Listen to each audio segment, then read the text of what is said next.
अस्सलाम वालेकुम नाज़रीन, प्रोग्राम आज का पाकिस्तान और मैं हूं आपका मेज़बान बिलाल खान। आज सबसे पहले बात कर लेते हैं आज़ाद उम्मीदवारों के हवाले से। सियासी जमातों के अंदर जो शमूलियत इख्तियार करनी थी, कामयाबी से आज़ाद उम्मीदवारों की सियासी जमातों में शमूलियत हो चुकी है, जिसमें से 100 आज़ाद उम्मीदवार जो कि इलेक्शन कमीशन ने बताए थे, उसमें से 96 की कामयाबी का नोटिफिकेशन भी जारी हो चुका है, जबकि 86 आज़ाद उम्मीदवार सुन्नी इत्तेहाद कौंसिल में जा चुके हैं और मुस्लिम लीग नून के अंदर 8 उम्मीदवार जो आज़ाद थे, जिनका PTI से ताल्लुक था, वो शामिल हो चुके हैं। जबकि 2 आज़ाद उम्मीदवार किसी पार्टी में नहीं गए हैं। उनका नाम भी मैं आपको बता दूं, बैरिस्टर गौहर और उमर अयूब ने सुन्नी इत्तेहाद कौंसिल में शमूलियत इख्तियार नहीं की है। ये मामला तो यहाँ पर सेटल डाउन हो गया। आज़ाद उम्मीदवारों का हमने देखा था कि सुन्नी इत्तेहाद कौंसिल के साथ इन्होंने इल्हाक किया था और पुरुम्मीद थी PTI KPK और पंजाब के अंदर गवर्नमेंट बनाने के लिए, लेकिन नंबर गेम बड़ा स्ट्रांग हो चुका है। मैंने आपको कल भी बताया था कि पाकिस्तान पीपल्स पार्टी, पाकिस्तान मुस्लिम लीग नून और MQM पाकिस्तान ने इत्तेहाद कर लिया है। वजारतों की बंदरबांट भी हो चुकी है और कौन किस ओहदे पर बैठेगा वो भी मुत्तफ़क़ा फैसला हो चुका है। सदर के लिए आसिफ अली ज़रदारी को नामज़द किया गया है, जबकि CM पंजाब के लिए मरीम नवाज़ का नाम सामने आ रहा है और पाकिस्तान के प्राइम मिनिस्टर के लिए यानी कि वज़ारत उज़्मा के लिए शहबाज शरीफ साहब का नाम सामने आ रहा है, जिसमें बड़ी क़यास सराइयाँ भी हो रही थी कि नवाज़ शरीफ साहब पीछे बैकफुट पे क्यों गए। वो भी एक तवील दास्तान है, आज हम यहाँ पर डिस्कस कर लेते हैं। हमारे साथ आज हमारे जो पैनलिस्ट हैं वो तमाम तज्ज़ियाकार हैं, सीनियर तज्ज़ियाकार हैं। उनका मैं इंट्रोडक्शन कराता चलूँ। यहाँ पर इम्तियाज़ फरहान साहब हमें ज्वाइन कर चुके हैं, तज़्ज़ियाकार हैं, और अली रज़ा शाह साहब भी हमें ज्वाइन कर चुके हैं और अनवर खुर्शीद साहब भी हमें ज्वाइन कर चुके हैं। तीनों को मैं वेलकम करूँगा। मैं ज़रा इम्तियाज़ साहब और अली रज़ा साहब की इजाज़त से अनवर साहब से स्टार्ट कर लेता हूँ। अनवर साहब, ज़रा जानना चाहूँगा कि ये जो इस वक्त सियासी तौर पर सूरत हाल डेवलप हो रही है, एक पिछले साल की सूरत हाल थी, इलेक्शन होंगे नहीं होंगे, फिर इलेक्शन के लिए पूरी कैंपेन चलाई गई, फिर चीफ जस्टिस ऑफ पाकिस्तान बीच में कूदे, पत्थर पे लिखी भी लकीर, वो तमाम सिनेरियो अब समअप होकर इलेक्शन होने के बाद का मरहला आ चुका है हुकूमत बनाने का। कौन बनेगा वज़ीर आज़म? ख्वाजा साद रफ़ीक ने एक बात कही थी कि वज़ारत उज़्मा देने वाले वज़ारत उज़्मा देते रहेंगे लेकिन लेने के लिए कोई नहीं होगा। इस वक्त भी ऐसा ही कुछ दिखाई दिया 8 फरवरी के बाद से लेके अब तक, लेकिन अब मुत्तफ़िक़ा तौर पर फैसला हो गया। ये लगता है कि शहबाज शरीफ साहब को वज़ीर आज़म बना दिया जाएगा और वो बन जाएंगे। उनके पास एक मैंडेट भी है अवाम का, सीट्स हैं, सेकंड नंबर पर लार्जेस्ट पार्टी है, फर्स्ट पे तो आज़ाद उम्मीदवारी है। ये सिचुएशन आपको कैसी नज़र आ रही है इस वक्त जो मुल्क के अंदर चल रही है? जी, बिस्मिल्लाहिर्रहमानिर्रहीम। देखें जी, ये बिल्कुल मनोअन जैसे कि प्लान है, प्लान के मुताबिक हो रहा है। इसमें कोई भी दाएं बाएं चीज़ नहीं जा रही। वो प्लान जो आज से 1 साल पहले बता दिया गया था, उसके मुताबिक सब चीज़ें चल रही हैं। प्लान में जहाँ भी थोड़ा बहुत हिलने जुलने की बात होती है, लेफ्ट राइट होता है, तो उसको सीधा कर दिया जाता है। जैसा कि ये वाले इलेक्शन है, ये पाकिस्तान के वाहिद इलेक्शन है। इलेक्शन तो सारे हुए 1970 से लेके 8 फरवरी तक इलेक्शन जो हुए हैं, इसमें हर इलेक्शन में हर हारने वाली पार्टी ने हमेशा ये कहा है कि रिगिंग हुई है, धांधली हुई है और हम नहीं मानते। हत्ता कि तहरीक इंसाफ ने 2014 में 126 दिन का धरना भी इसी सिलसिले में दिया कि 4 हल्के खोल दें, और उसके अलावा उससे पहले भी रिगिंग के लिए धरने होते रहे। मगर जूं जूं ये सोशल मीडिया और इलेक्ट्रॉनिक मीडिया तरक्की करता गया और ये अभी घर घर तक बल्कि हाथ तक लोगों के पहुंच गया, तो वो चीजें सामने आती रही। जरूरी नहीं है कि ये सारी बातें सच हों, इसमें हो सकता है कि 50% से भी ज्यादा झूठ हो, मगर कुछ ना कुछ बात ऐसी है कि जिसके ऊपर के इस पहली दफा। और दूसरी बात ये कि पहली दफा ये हुआ कि इंटरनेशनल मीडिया ने भी, जिसमें बड़े बड़े यानी कि न्यूज़ चैनल BBC है, CNN है, अल जजीरा है और वाशिंगटन पोस्ट वगैरह वगैरह ने भी ये कहा है कि पाकिस्तान में एक बड़े ही पैमाने पे ये इंतखाब धांधली ज़्यादा हैं और इनको इनके बारे में कोई ना कोई बात की उन उन मीडिया ने भी। तो लिहाजा पहली बात तो ये है कि इस इलेक्शन के ऊपर एक सवालिया निशान ऐसा आया जो आज से पहले 1970 से लेके 2018 तक के इलेक्शन, 2018 में भी बात हुई है मगर इतनी नहीं हुई जितनी इसमें हुई है। और अब छोटे छोटे बच्चे को भी पता है कि ये इलेक्शन धांधली ज्यादा है। दूसरी बात यह है कि अभी ऐसी एक सिचुएशन क्रिएट हो गई है कि जो हुकूमत बनाएगा, यानी कि साफ पता चलता है कि हुकूमत बहुत ज्यादा कमजोर होगी। और इलेक्शन के दौरान और इलेक्शन होने से पहले भी पाकिस्तान मुस्लिम लीग नून की तरफ से यह बयानी आया था कि अगर हमें मैंडेट ना मिला तो मियां मोहम्मद शहबाज शरीफ कुर्बानी का बकरा बनेंगे। अगर मैंडेट मिला तो मियां मोहम्मद नवाज शरीफ वज़ीर आज़म होंगे। तो वही बात हुई, कुर्बानी का बकरा होगा, फिर आप आपस में हुआ एक एक चाचे का और एक ताए का होगा कि चाचा जो है वज़ीर आज़म होगा और ताए की तरफ से जो वज़ीर आला होगी।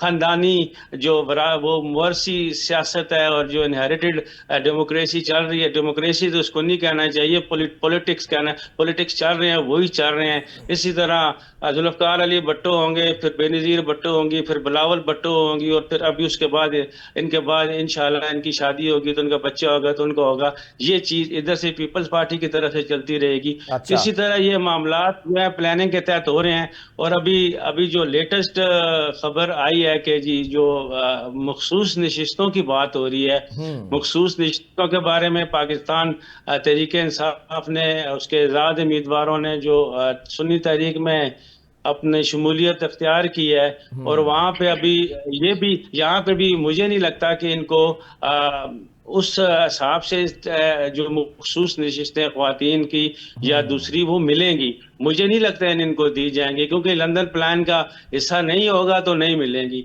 अगर उस ठीक है। प्लान का हिस्सा है कि चलो जिसको मिलनी चाहिए तो मिलेंगी, यानी कि कानून अपना होगा, कानून उस मंसूबे के तहत होगा जो मंसूबा साल पुराना है। ठीक है। इम्तियाज़ हमें ज्वाइन कर चुके हैं। ठीक है। जी जी। इम्तियाज़, ज़रा जानना चाहूँगा इस वक्त जो सिचुएशन है, आपने तजिया भी सुना, आपका अपना क्या एनालिसिस है इस वक्त जो हुकूमत बनने जा रही है? क्या ये देर पा हुकूमत होगी, पायदार हुकूमत होगी? क्योंकि ये PDM 2 का ही एक शाखसाना है जिसमें सिर्फ मौलाना साहब नहीं है, बाकी सभी हैं। जी बिस्मिल्लाहिर्रहमानिर्रहीम। आवाज़ आ रही है मेरी? जी बिल्कुल आ रही है। देखें, हर एक का अपना एक तज्जिया है। हमारे भाईजान ने जो अपना तज्जिया दिया है, मैं उससे टोटली एग्री नहीं करता। हम हर चीज़ को प्लान का हिस्सा बता देते हैं। पाकिस्तान को हम कमज़ोर रियासत के तौर पे पेश करते हैं। पाकिस्तान रियासत को हम ग़ुलाम रियासत के तौर पे पेश करते हैं कि जैसे हमें ऊपर से जिसने कह दिया। पूरी दुनिया में इसी तरह होता है, डेमोक्रेसी के अंदर पूरी दुनिया में पार्लिमानी जमहूरियत में इसी तरह का होता है। ये अमेरिका नहीं है कि यहाँ पे डायरेक्ट इलेक्शन है और सदर इलेक्ट होके आ जाता है। इसी तरह होता है सब जगह पर। जहाँ जहाँ पार्लिमानी डेमोक्रेसी है वहां पर आपको यही सारी चीजें आपको मिलेंगी। ठीक है। अब उसको किस प्लान का हिस्सा बता दें आप, मैं भी बता दूं, आप भी बता दें, कोई भी कह दें, पाकिस्तान में सबसे ज्यादा कमजोर जो है ना वो सियासतदान की गर्दन है। आप उसको पकड़ लें और अपने पार्लियामान के ऊपर जो चाहे कहते रहें, क्योंकि डिफॉर्मेशन लॉ नहीं है यहाँ पर, और अगर है भी तो उसको इस तरह से इम्प्लीमेंट नहीं होता, उसमें काफी टाइम होता है, वरना सब सही हो जाए। बात यह है कि अब सारी जब तयशुदा सी चीजें हैं, मुझे इतनी कमजोर इस्टेब्लिशमेंट समझ नहीं आई कि वो साजिश भी कर रही थी किसी जमात के खिलाफ, और उन्होंने धड़ल्ले से सीटें भी लेने दी और सारी सीटें अक्सरियत के साथ जीत कर भी आ गए। मुझे ऐसी इस्टेब्लिशमेंट समझ नहीं आई कि ये कितनी कमजोर सी अच्छा हाँ, ये एक तासुर जा रहा है इम्तियाज कि अगर इस्टेब्लिशमेंट का नाम इस्तेमाल हो रहा है कि इस्टेब्लिशमेंट ने सब कुछ किया है, तो फिर आज़ाद उम्मीदवार इतनी बड़ी तादाद में कैसे आ गए?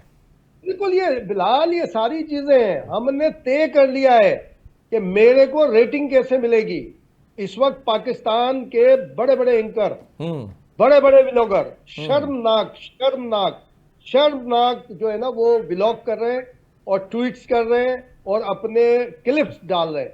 अच्छा, सिर्फ नवाज शरीफ की मतलब दुश्मनी सहाफत नहीं हो रही है या पार्टी के मेंबर बन गए? देखिए, मेरे पे तो मैं लिफाफा बोलते मुझे कोई हर्ज नहीं पड़ता। मुझे बोलते कोई पार्टी का, किसी पीपल्स पार्टी का हो गया है। बात यह है कि कोई आसिफ जरदारी की दुश्मनी में पाकिस्तान से खेल रहा है, कोई नवाज शरीफ की दुश्मनी में पाकिस्तान से खेल रहा है, कोई इमरान खान की दुश्मनी में पाकिस्तान से खेल रहा है, कोई किसी और की दुश्मनी में एस्टेब्लिशमेंट का नाम लेके पाकिस्तान से खेल रहा है। सिर्फ ये है कि जी उसके व्यूवर बढ़ जाए, उसके सारी चीजें हो जाए। यार क्या पाकिस्तान में अच्छा नहीं है क्या? ओ भाई, अच्छा भी है, अच्छे के ऊपर भी बात कर लो। अगर बिलफर्ज हम समझ लें कि ये दोनों ना बैठे हैं, पीपल्स पार्टी और मुस्लिम लीग नून, तो कौन बनाएगा हुकूमत?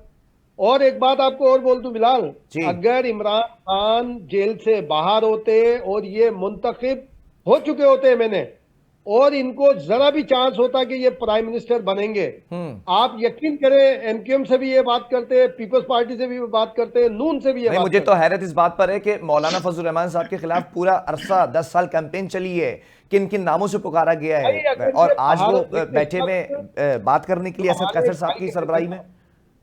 जी जी बिल्कुल ऐसी होता। अगर वो बाहर होते, मुंतखब हो चुके होते, तो वो भी अपने प्राइम मिनिस्टर बनने के लिए इसी तरह लॉबिंग कर रहे होते हैं। ठीक है। इसी तरह अब चूंकि उन्होंने नहीं बनना है, इसलिए ये सारी चीजें हो रही है कि जी फला से भी बात नहीं होगी, फला से भी बात नहीं होगी, फला से भी बात नहीं होगी। ठीक है। आप ये देखिएगा कि ये कह रहे हैं कि कमजोर हुकूमत पाकिस्तान में, जितनी कमजोर हुकूमतें बनी हैं वही सबसे ज्यादा मजबूत रही हैं।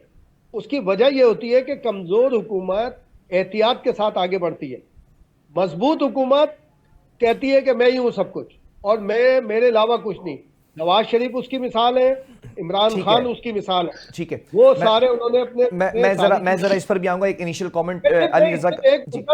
मुद्दत बता दूं, अगर इस दौरान में इमरान खान रहा हो जाते हैं हम्म। और वो डिस्क्वालिफिकेशन किसी तरह खत्म हो जाती है और वो किसी हल्के से एमएनए बन जाते हैं, जी तो फिर आप देखिएगा फिर ये एक सिलसिला शुरू होगा मुज़ाकरात का। चलें, फिर ठीक है। आपको ठीक है, ये मैं जुमला आपका याद रखूंगा, अगर कभी ऐसा होता तो जरूर चलाऊंगा। अली रजा, आपने गुफ्तगू सुन ली होगी दोनों तजियाकारों की।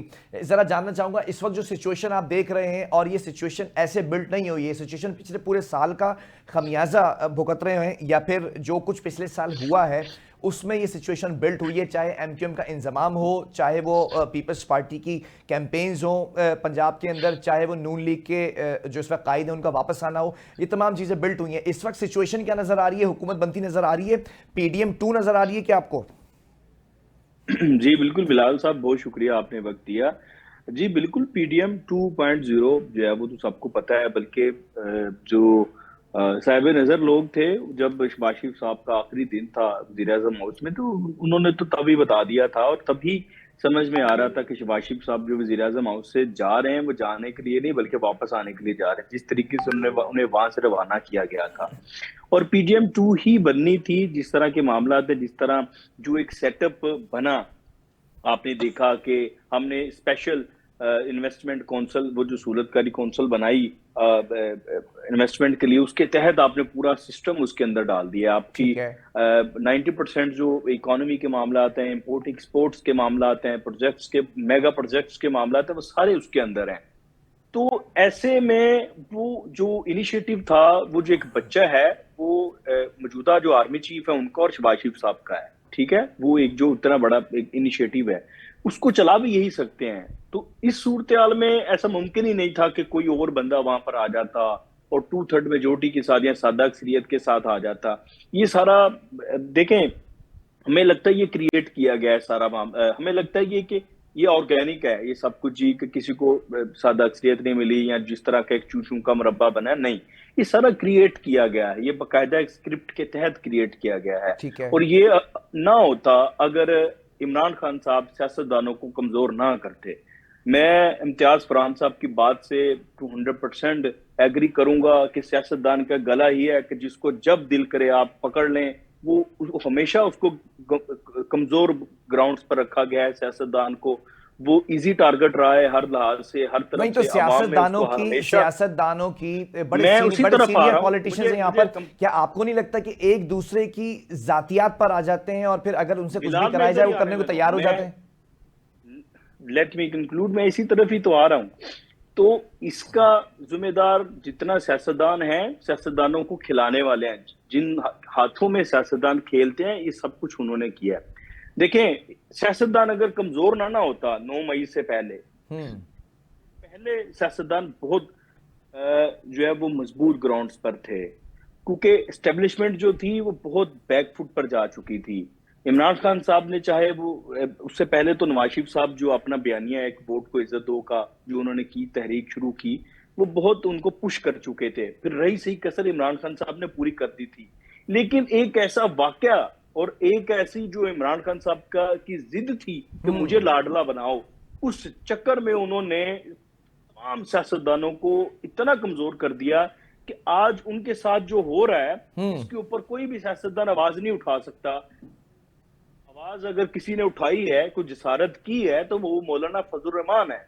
बाकी तमाम लोग, इवन के मियां नवाज शरीफ को भी ये जो हुकूमत है जो उनके ऊपर मसल्लत की जा रही है, मुस्लिम लीग नून ये समझती है कि उनके ऊपर ये हुकूमत मसल्लत की जा रही है, और वो इतने कमजोर हैं कि वो इस पे आवाज ही नहीं उठा सकते।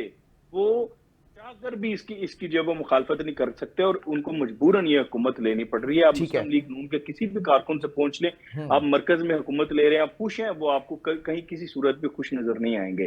तो इसका अगर कोई बेनिफिशियरी है इस तमाम सिनेरियो में तो वो एक है, वो जो पीछे बैठे सबको खिला रहे हैं। और अगर इसका किसी को नुकसान हुआ है तो वो पाकिस्तान की आवाम है और सियासतदान है और सियासत है।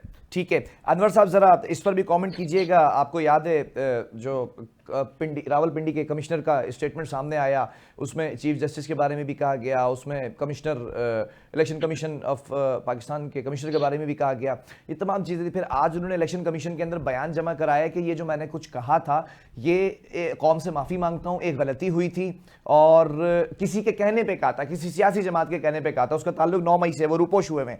ये बयान देना और फिर बयान से फिर खुद तरदीद कर देना, फिर माफ़ी मांग लेना, इतनी बड़ी पोस्ट पर एक सेंसिबल बंदा, एक सोबर बंदा बैठा हुआ है, ये बयान कैसे दे दिया? दिलवाया गया था फिर वापस लिया गया, क्या लग रही है, हो क्या रहा था और किस लिए किया गया था? इसका बेनिफिशियरी कौन था?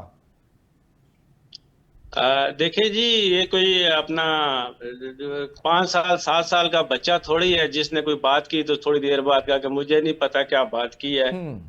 और कमिश्नर एक बहुत बड़ी पोस्ट होती है और कहाँ कहाँ से कितनी सर्विस करके, बल्कि ये तो बिल्कुल रिटायरमेंट के बिल्कुल करीब थे।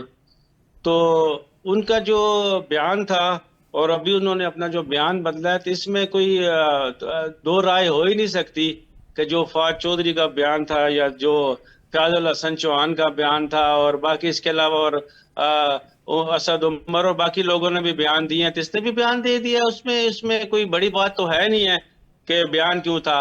अब तो उस बात को देखेंगे, जो असल बात थी उसके ऊपर अब बात ही नहीं आगे बढ़ेगी, बढ़ ही नहीं सकती। मगर जो उसने बयान करना था वो कर दिया और वो तमाम जगहों पे पहुंच गया जहां जहां पे पहुंचना था, नहीं, लोगों तक पहुंच सवाल मेरा गया। ये, इसका बेनिफिशियरी इस बयान का, पहला जो इनका बयान रिकॉर्ड हुआ उसके बाद अभी जो बयान आया, इस तमाम सिनेरियो का बेनिफिशियरी कौन था? बेनिफिशियरी अभी ये तो दोनों तरफ से पता चल सकता है। बेनिफिशियरी वो है कि जो इलेक्शन करवा रहे हैं, वो बेनिफिशियरी पीटीआई भी हो सकती है। तो क्योंकि पीटीआई का तो, अगर पीटीआई ने कहा होता इनको, 9 मई वाले लोगों ने इनको कहा होता तो फिर वो वापस ना लेता अपना बयान। तो ऐसे तो हो नहीं सकता ना कि जी मुझे उन्होंने कहा था तो मैंने कर लिया। तो बच्चों वाली बात है ना, ये बच्चा भी समझता है कि बयान पहले वाला क्या था दूसरे वाला क्या था। या तो यही बात हो सकती है कि जिन्होंने दूसरा बयान दिलवाया है, पहला बयान भी उन्होंने दिलवाया है और दूसरा बयान भी उन्होंने दिलवाया। ये हो ही नहीं सकता कि पहला बयान अगर उन्हें 9 मई वालों ने दिलवाया था और दूसरा बयान उन्होंने किसी और ने दिलवाया है, ये हो ही नहीं सकती बात। अच्छा, तो ये थोड़ा सा इस चीज को बड़े गौर से देखना चाहिए। पाकिस्तानी अवाम को ये चीज देखनी चाहिए कि ये क्यों ऐसे बयान क्यों आते हैं और ऐसे बयान उसके बाद उसकी तरदीद क्यों होती है। हत्ता कि मौलाना फजलुर रहमान साहब ने भी अपने पहले बयान में कहा था कि जी जो अप्रैल 22 में हुआ वोट ऑफ नो कॉन्फिडेंस, वो जनरल 2 जनरलों का नाम लिया उन्होंने और बाद में कहा नहीं जी एक तो था ही नहीं, वो एक थे। तो बाद में उन्होंने भी यू टर्न लिया। इसी तरह आगे भी अभी कोई बयान आएगा किसी का तो बाद में यू टर्न लेगा और ये ऐसे चलता रहेगा मामला। ठीक है, इम्तियाज, जरा जानना चाहूंगा इस बयान को आप कैसे देखते हैं? क्या ये बयान दिलवाया गया था या खुद साख्ता तौर पर खुद से अपनी मर्जी से दिया गया? फिर दोबारा बयान रिकॉर्ड कराते हैं इलेक्शन कमीशन के अंदर। एक्स कमिश्नर पिंडी जो छठा साहब हैं, वो कह रहे हैं कि भाई मैंने किसी के कहने पे ये बयान दिया था और उसका ताल्लुक भी 9 मई से है। ये किस तरह की सिचुएशन बिल्ट हो रही है? अभी आप कह रहे थे ना कि जो पॉलिटिशियंस हैं उनका गिरबान बड़ा जो है वो सस्ता है, कभी भी पकड़ के जो है वो रोन दिया जाता है, दबा दिया जाता है। ये जो इस तरह के ब्यूरोक्रेट्स और ब्यूरोक्रेसी से बयान दिलवाए जा रहे हैं या बयान दे रहे हैं, इसको कैसे देख रहे हैं आप? तो मैं देख रहा हूँ 2013 की तरह। आपको याद दिलाऊं, एडिशनल ये इलेक्शन कमीशन के एडिशनल सेक्रेटरी थे जो आजकल माशाल्लाह तजियाकार बन के मेरे और आपके साथ बैठते हैं। जी जी जी, ठीक है, अफजल खान साहब, उन्होंने क्या कहा था? उन्होंने भी यही सारी बातें की थी। उन्होंने भी उस वक्त के जो चीफ इलेक्शन कमिश्नर थे जस्टिस फखरुद्दीन जी इब्राहिम, जिनकी ऑनेस्टी पे, काबिलियत पे जो शक करेगा वो अपने आप पे शक करेगा, उनके खिलाफ बात की थी। उन्होंने चीफ जस्टिस का भी कहा था, इफ्तिखार साहब का उस वक्त, आई थिंक चीफ जस्टिस थे चौधरी इफ्तिखार साहब, ठीक है, उनको भी इल्जाम दिया था। हालांकि उस वक्त भी उनका कोई ताल्लुक नहीं था। और उन्होंने ये कहा, अफजल साहब ने उस वक्त ये कहा था कि जनाब इन्होंने मैं आरोज दिए थे चीफ जस्टिस को, ठीक है। अब जब चीफ जस्टिस ने बुलाया उनको और जब वो अदालत में हुए, कहा भाई बताओ, तो हजरत वो बेहोश हो गए वहीं अदालत में। बोले ये तो मैंने ऐसे ही कह दिया था। और उस वक्त जो इमरान खान साहब थे, 35 पंचर 35 पंचर 35 पंचर, और यही इलेक्शन कमीशन के एडिशनल सेक्रेटरी कहते थे ये बिल्कुल सही कह रहा है। उन्होंने भी जाके कहा, क्या कहा अदालत में, उन्होंने कहा मेरा ये सियासी बयान था, मैंने तो ऐसी, मेरा काम है, मैं सियासतदान हूं, अपोजिशन का हूं, मैं तो सियासत वो लगाऊंगा। अब इसको आप क्या नाम देंगे, आप इसको क्या करेंगे। और इलेक्शन, ये जो कमिश्नर है दबाद है, इनका आप बार बार खुद ही सुने, खुद इनका जो बयान है, जो ये पहला बयान दे रहे हैं वो भी सुने, और जो ये स्टेडियम विजिट करने गए और वहां से निकलते हुए जो बात कर रहे हैं, फिर जब इनसे क्रॉस क्वेश्चन हो रहा है, फिर ये गाड़ी में जो बैठ रहे हैं, वो आप दोबारा पढ़ सुन लें, आपको खुद लग जाएगा कि ये क्या सूरत हाल है, किस तरह से मामला थे। और वो जो कमिश्नर, इलेक्शन कमीशन के एडिशनल सेक्रेटरी थे, उनको भी रिटायरमेंट से कुछ दिन पहले ही ये ख्याल आया था कि वो हक है और सच है, और इनको भी उसी वक्त ख्याल आया जब रिटायरमेंट के करीब ये पर आए। तो ये जो इनको हक और सच का ख्याल आया था, इन्होंने फिर एक प्लेन में बैठकर भी फ्लाइट ले रहे थे, तो उस वक्त भी एक वीडियो बयान जारी किया, फिर ये एक वीडियो बयान है। इसका बेनिफिशियरी कौन नजर आ रहा है आपको इम्तियाज? देखिए, इसका बेनिफिशियरी ये खुद भी होंगे, और बहुत सारी चूंकि एक रिपोर्ट आ गई है, रिपोर्ट आगे भी गई है, सिर्फ इलेक्शन कमीशन ने इसको रिपोर्ट को नहीं बनाया है, और लोगों ने भी बनाया है, ठीक है। और मैं आपको एक और बात बताऊं, आप खुद सर्च करें, आप गूगल पे जाएं, मुझे दुनिया का कोई बड़ा पब्लिशिंग इदारा बताएं और नशियाती इदारा बताएं जिसने इसको धांधली ज़दा 2023 को कहा है, ये जो इलेक्शन हुए ये वाले 24 वाले इलेक्शन को टोटल धांधली ज़दा कहा हो। और जो 2018 वाले थे, आरटीएस वाले थे, उसमें भी इसका आर्टिकल लिखे गए थे। हम रेफरेंस देते हैं बाहर वालों का, अपने ऊपर ट्रस्ट नहीं करते। क्या बाहर बैठकर पाकिस्तान के खिलाफ, पाकिस्तान को कमजोर करने के लिए कोई भी इदारा, कोई भी अखबार क्या इस तरह की बातें नहीं कर सकता? वो सिर्फ अपनी मुमलिकत के खिलाफ बात नहीं करते, क्योंकि चलें ये बात आपकी, अगर मैं इससे इत्तेफाक कर लूं, मैं आपकी इस बात से इत्तेफाक कर लेता हूं। आपको मौलाना फजलुर रहमान साहब की जो भी गुज़िश्ता दिनों की प्रेस कॉन्फ्रेंस थी, और फिर कहा कि फौज का वो जो 9 मई का बयानिया था वो दफन हो गया, और इलेक्शन ये हो गए वो हो गए, हम इत्तेहाद करेंगे, ये एकदम से यू टर्न, ये कैसा नजर आ रहा है फिर आपको? नहीं होता, सियासत ऐसे ही होती है। सियासत में उन्होंने एक अपने गुस्से का भी इजहार किया, बातों को भी बताया, और ये जो पीडीएम 2 की बात होती है ना, हाँ, तो भाई एक एपीडीएम भी थी, एपीडीएम 2 भी बन रही है। और जो 2018 में इलेक्शन, वो जो हुकूमत बनी थी ना, सिर्फ पीटीआई की नहीं थी उस वक्त, चूंकि इमरान खान साहब को प्राइम मिनिस्टर बनना था, तो दहशतगर्द तंजीम, जिसे वो खुद कहते थे, एमक्यूएम से भी उन्होंने बात की थी, 6 नशिस्तों पर बाप से भी बात की थी, और जनाब अली पंजाब के सबसे बड़े डाकू चौधरी परवेज इलाही साहब, जो वो खुद कहते थे, मैं इन सबको, हम नहीं कहते किसी को, जब तक हमारे पास नहीं हो। और जनाब 6 जमातों का मजमुआ था वो हुकूमत। मुस्लिम लीग क्यू से भी बात की थी, उन्होंने शामिल किया था, एमक्यूएम भी शामिल थी, और एमक्यूएम सबसे नफीस लोग थे, सबसे नफीस लोग अगर हुकूमत में कोई शामिल था। नहीं तो ऐसे तो फिर नून लीग और पीपल्स पार्टी भी तो वो लाहौर की सड़कों में घसीटने की बातें होती थी, फिर बेनजीर साहिबा की तस्वीरें जो है वो हेलीकॉप्टर से गिराने के मामला थे, वो भी तो हुआ है ना इस मुल्क की तारीख में। और क्या बोल रहा हूँ आपसे, मैं कोई तरदीद कर रहा हूँ, मैं कह रहा हूँ सियासत ऐसी होती है, पूरी दुनिया में ऐसी होती है, सिर्फ पाकिस्तान में नहीं होती, हिंदुस्तान में भी ऐसी सियासत होती है जो दुनिया की सबसे बड़ी जमहूरियत है। बात ये होती है, पाकिस्तान में हम अपने लोगों पर और पाकिस्तान की सलामती पर, पाकिस्तान, अब लोग बहुत सारे ये कहते फिर रहे, हमें ना डराओ कि माशाल्लाह लग जाएगा, हमें कुछ नहीं, क्योंकि उनके पास कुछ है नहीं। वो कहते हैं बाढ़ में जाए, क्या एक इंटरव्यू मौजूद नहीं है, स्टेटमेंट मौजूद नहीं है कि पाकिस्तान पे एटम बम गिरा दिया जाए, पाकिस्तान के ऊपर बमबारी कर दी जाए, जो एक साबिक वजीर आजम ने कहा था, रिकॉर्ड पे नहीं है क्या? मैं और आप भूल गए उसको?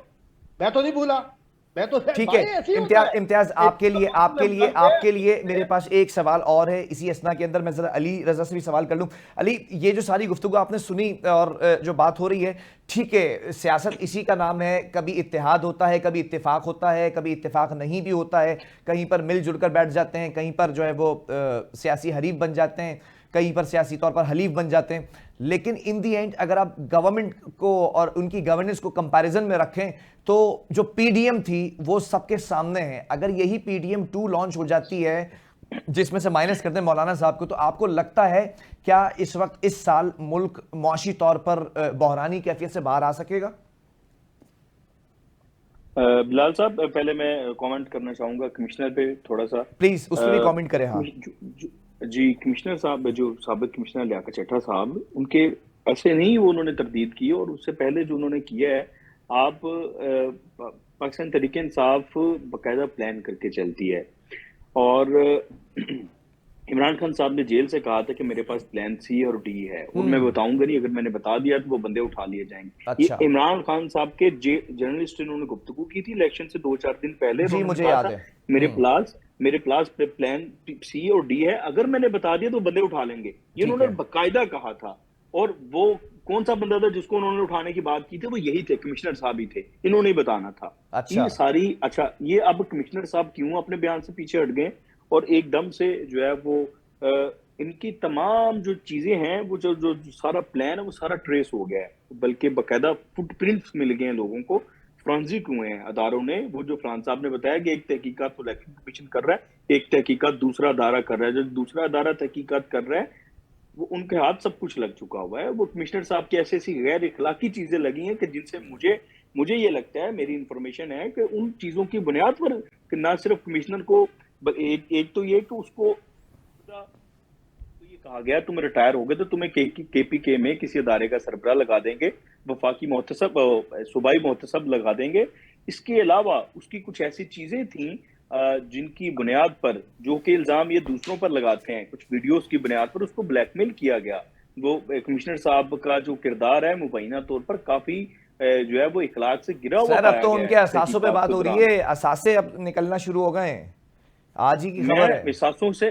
इसासों के अलावा इखलाकी और जो उनका जाती मामलात हैं मुबैना तौर पर, वो उसके बाकायदा ऐसी चीजें हो सकता है मीडिया पर आ भी जाएं, सोशल मीडिया पर जारी भी कर दी जाएं, ताकि अवाम को बता दिया जाए कि भाई ये कैसा आदमी है जिसने जो है वो ये किया और क्यों किया। अच्छा, अब ये सारी चीजें, ये इमरान खान साहब का प्लान सी और डी था। अब ये एक और प्लान उन्होंने पाकिस्तान के ऊपर गिरा दिया है कि IMF को खत लिखूंगा और उनको कहूंगा कि जब तक ये इंतखाबात की जो तहकीकात है वो नहीं हो जाती, तब तक जो है वो आप पाकिस्तान को कर्ज और किस्त जारी ना करो। मुझे बताएं ऐसा कौन करता है? Ali, do you think so कि IMF को एक सियासी जमात खत लिखेगी, IMF उसकी सुनेगा, पाकिस्तान की गवर्नमेंट की नहीं सुनेगा? Do you think so?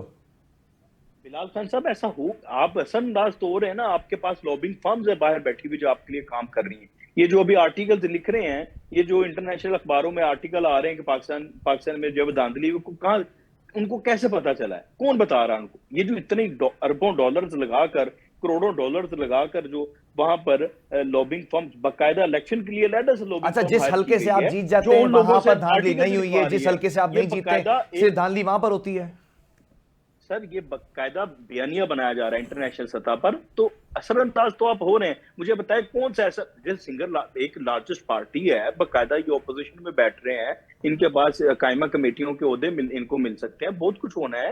तो ये स्टेक होल्डर है मेन इस वक्त पाकिस्तान की गवर्नमेंट में। तो अगर ये लोग ऐसी बात करेंगे तो मुझे बताएं, अगर पाकिस्तान ये चाहते हैं डिफॉल्ट हो जाए, थोड़ा सा तवक्कुर। अनवर साहब जरा ये बताइएगा, खान साहब मशहूर इस बात के लिए हैं कि वो जो बयानियां बनाते हैं वो तूल पकड़ जाता है। ये जो बयानिया इस वक्त बन चुका है, क्या इससे इंटरनेशनली नुकसान नहीं होगा पाकिस्तान को? जरा शॉर्टली बताइएगा। देखिए जी, मेरा अगर जाती आप तजिया कहते हो तो मैं तो चाहता हूं कि जो भी वज़ीर आज़म बने पहाड़ में जाए, पाकिस्तान तहरीक इंसाफ या उनकी बात, उनका बयानिया, जो भी पाकिस्तान की गवर्नमेंट आए वो कम अज कम IMF से कर्जा मत ले, वो अपने पैरों पे खड़े होने की कोशिश करें कि जैसे बाकी दुनिया ने कोशिश की है, अपने अंदर से कुछ ऐसा सिस्टम बनाएं। पाकिस्तान की दो बातें हैं, पाकिस्तान की हुकूमत के पास पैसे नहीं है, मगर पाकिस्तान की अवाम के पास पैसा ही पैसा है। आप बाजारों में चले जाएं, कहीं चले जाएं, कोई चीज के बारे में बात करें तो लोगों के पास पैसा ही पैसा है। अगर पाकिस्तान की अवाम चाहे गवर्नमेंट के साथ मिलके तो पाकिस्तान का ये कर्जा लेने की नौबत ही ना आए, बल्कि उल्टा ठीक है। कर्जा उतर भी जाए। ठीक है। तो मैं ये बयानिए की तो बात ही नहीं करता कि वो कहते हैं कि मैं तो चाहता हूं कि आने वाली हुकूमत मियां चलें। मोहम्मद नवाज शरीफ की, पाकिस्तान मुस्लिम लीग की उस कर्जे की तरफ जाए ही ना। ठीक है। थोड़ा ठीक है। खा लें, मैं जरा इम्तियाज कम से भी खा लें, मगर कर्जा मत लें। ठीक है, वक्त कम रह गया। इम्तियाज जरा शॉर्टली कमेंट कीजिएगा। पिछली हुकूमत में भी ये तमाम इत्तेहादी थे, फिर से ये इत्तेहादी बन चुके हैं, लगता है कि मुल्क को बहरानी कैफे से बाहर निकाल सकेंगे ये सारे? जो फार्मूला भी हमारे भाईजान ने कहा है बिल्कुल सही है।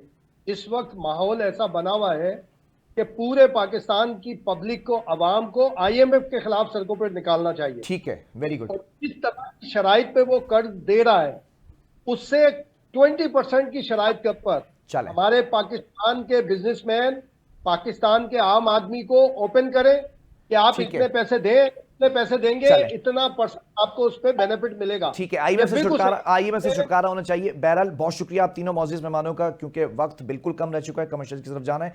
अल्लाह हाफिज।